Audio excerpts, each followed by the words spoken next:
Good morning children. आज हम बात करने जा रहे हैं संज्ञा के विकारक तत्व की। अब संज्ञा के विकारक तत्व के रूप में हमने लिंग और वचन का अभ्यास आपको पहले कराया है और लिंग और वचन को हमने विकारक तत्व क्यों कहा है। तो विकारक तत्व का तात्पर्य क्या होता है? ऐसे शब्द जिनमें परिवर्तन हो, जिनमें विकार उत्पन्न हो, विकारक कहलाते हैं।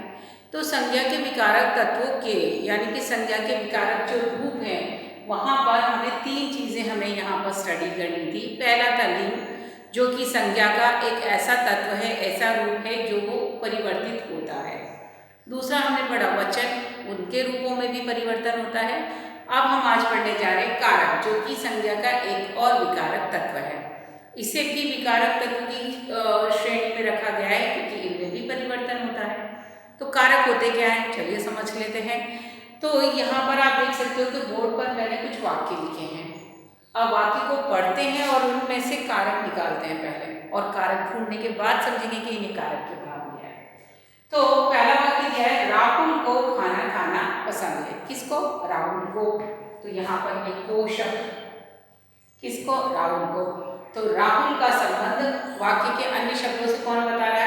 को के द्वारा हम लोग से जोड़ा है। दूसरा, कवि ने कविता पढ़ी। किसने कविता पढ़ी? कवि ने। तो कवि के द्वारा जो काम किया गया है उसे वाक्य के अन्य हिस्सों से कौन जोड़ रहा है? ने। फिर हमने कहा पूजा के लिए फूल लाओ। किसके लिए फूल लाओ? पूजा के लिए। तो के लिए शब्द पूजा को और वाक्य के दूसरे शब्दों को, फूल लाओ, पूजा यानी पूजा काम करना है हमें, उसके लिए हमें क्या चाहिए? फूल। तो के लिए शब्द ने दोनों को जोड़ दिया। अब बात करें घर से बाहर मत निकलो। कहाँ से बाहर? घर से। तो से शब्द ने घर और वाक्य के दूसरे हिस्सों को आपस में जोड़ा है। तो यहाँ पर कुल मिलाकर हम बोल सकते हैं कि जोड़ने का काम कर रहे हैं, वो कारक हो गए। सरल शब्दों में समझ आ गया। लेकिन अगर इसे हम परिभाषा के रूप में कहें तो हम ये कह सकते हैं कि ये शब्द रूप है, ये वो शब्द रूप है जो संज्ञा, ये जारी क्या है? संज्ञा।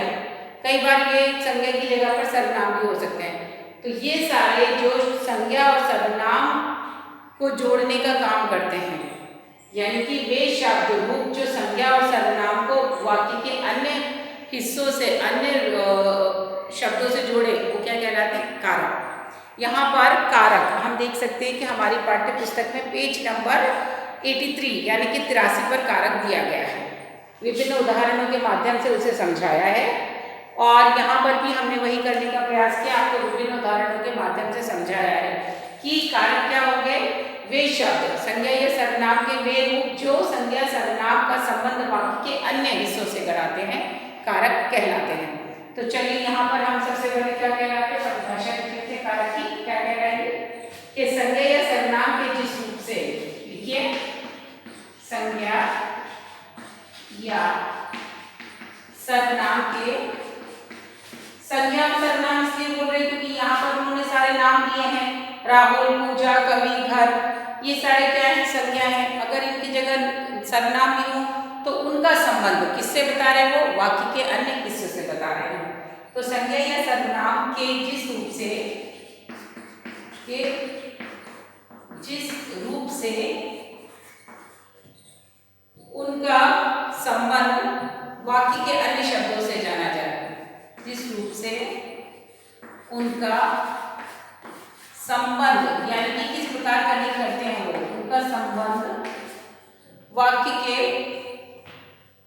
अन्य शब्दों से, किससे? वाक्य के अन्य शब्दों से, अन्य शब्दों से जाना जाए। तो क्या कहलाएंगे वो? कारक। तो ऐसे शब्द जो संज्ञा या सर्वनाम के वो रूप होते हैं जिससे उनका संबंध वाक्य के अन्य शब्दों से जाना चाहे, कारक कहलाते हैं। कारक अंडरलाइन कर लीजिए, कहलाते हैं। तो सरल शब्दों में हम ये भी कह सकते हैं कि ये कनेक्टर का काम कर रहे हैं, जोड़ने का काम कर रहे हैं। तो कारक वे शब्द हो रहे हैं जो कि संज्ञा को यानी राहुल को अन्य वाक्य के हिस्सों से किसने जोड़ा? को ने। कवि को किससे जोड़ा? ने से। तो ये को, ने, के, लिए, से, ये सारे कारक शब्दों के ही रूप है और ये क्या कर रहे हैं? संज्ञा को या इसकी जगह सर्वनाम को भी वाक्य के अन्य हिस्सों से जोड़ते हैं, तो ये कारक कहलाते हैं। कारक के कुल कितने भेद हैं? कारक के कुल 8 भेद हैं। अब हम कारक के उन 8 भेदों के नाम और उनके उदाहरणों को तालिका के रूप में अध्ययन करेंगे। लेकिन सबसे पहले आप ये उदाहरण लिख लीजिए और उसकी परिभाषा को लेखबद्ध कर लीजिए। रहा भेद, तो भेद और उसके विभिन्न उदाहरणों के साथ हम आपके समक्ष फिर उपस्थित होंगे। तब तक के लिए टेक केयर, बाय।